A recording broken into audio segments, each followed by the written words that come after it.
बिहार विधानसभा चुनाव के जैसे ही नतीजे आए और महागठबंधन को करारी हार का सामना करना पड़ा, उसके बाद बिहार की राजनीति में सबसे बड़े राजनीतिक परिवार के अंदर संकट गहराता हुआ नजर आ रहा है। राजद प्रमुख लालू प्रसाद यादव की बेटी रोहिणी आचार्य ने अपने भाई और पूर्व उप मुख्यमंत्री तेजस्वी यादव पर गंभीर आरोप लगाए हैं और ये आरोप ऐसे हैं जिससे विवाद खड़ा हो गया है। आपको बता दें कि रोहिणी ने यह दावा किया है कि उन्हें तेजस्वी और उनके करीबी संजय यादव और रमीज, जिनका जिक्र उन्होंने ट्वीट में भी किया था, उन्होंने परिवार से रोहिणी को निकाल दिया, यानी कि परिवार से दूर करने के लिए संजय यादव और रमीज ने उन पर दबाव बनाया। रोहिणी आचार्य ने कहा कि बिहार चुनाव में राजद की करारी हार पर सवाल उठाने के बाद उन्हें अपमानित किया गया। एएनआई से बात करते हुए उन्होंने कहा कि जैसे ही संजय यादव और रमीज का नाम लिया, उन्हें घर से निकाल दिया गया, गालियां दी गई और मारा तक गया। उन्होंने ये भी कहा है कि अब उनका कोई परिवार नहीं है और जो भी जिम्मेदारी है वो तेजस्वी और उनके साथियों की है। नहीं, मेरा कोई परिवार नहीं है। अब ये जाकर के आप संजय, रमीज, तेजस्वी यादव से पूछिए, मेरा कोई परिवार नहीं है।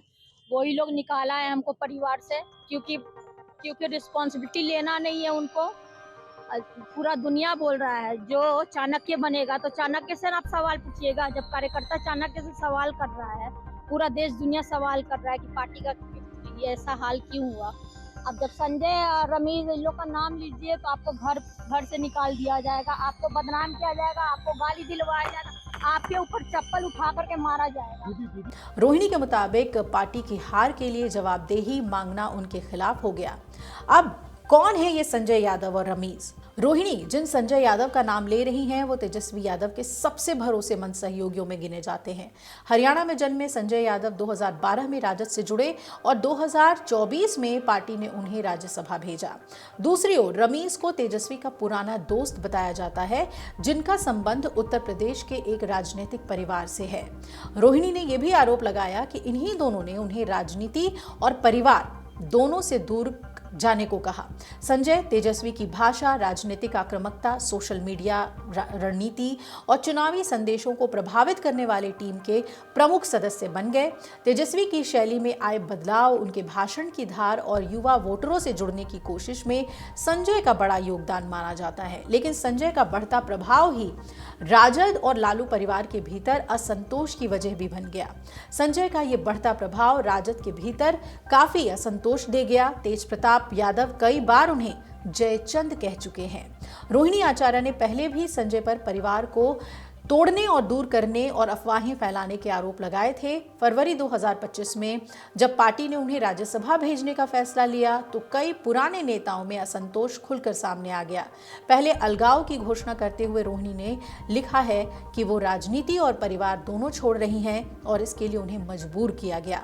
बिहार भाजपा अध्यक्ष दिलीप जायसवाल ने कहा कि रोहिणी ने लालू यादव को बचाने के लिए अपनी किडनी तक दान में दी थी और अब परिवार का इस तरह टूटना दुखद है। उन्होंने कहा कि अगर परिवार किसी एक व्यक्ति की वजह से टूट रहा है तो ये सही नहीं है। ये बयान राजनीतिक स्तर पर भी नया विवाद जोड़ रहा है। लेकिन आपको ये भी बता दें कि ये विवाद जो है वो उस समय सामने आया था जब बिहार चुनाव में महागठबंधन की हार ने राजद को सबसे बड़ा झटका दिया। 75 सीटों वाली पार्टी सिर्फ 25 पर सिमट गई, जो कि 2010 के बाद उनकी सबसे खराब स्थिति है। महागठबंधन 40 सीटों के नीचे आ गया और सरकार बनाने से बहुत दूर। तेजस्वी के नेतृत्व के बावजूद पार्टी अपनी पकड़ बरकरार नहीं रख पाई। लेकिन जब रोहिणी आचार्य, एक महिला, उस घर की बेटी, ये कहती हैं कि उन्हें गाली दी गई, उन्हें मारा तक गया, चप्पल चलाए गए, तो ये अपने आप में बहुत ही विवादास्पद बात है। क्या वाकई में ऐसा हुआ था? और अगर ऐसा हुआ था तो ये बेहद दुखद है। राजनीति में नतीजा चाहे जो हो, लेकिन किसी महिला के साथ ऐसा बर्ताव अगर हुआ है, तेजस्वी यादव ने अगर ऐसा बर्ताव अपनी बहन के साथ किया है, तो इस पर आने वाले दिनों में विपक्ष और भी हमलावर होगा। अब देखना यह है कि क्या रोहिणी आचार्य अपने जो आरोप हैं वो लगाने से रुकती हैं, उन्हें मना लिया जाता है, या फिर आने वाले दिनों में कई और खुलासे होंगे।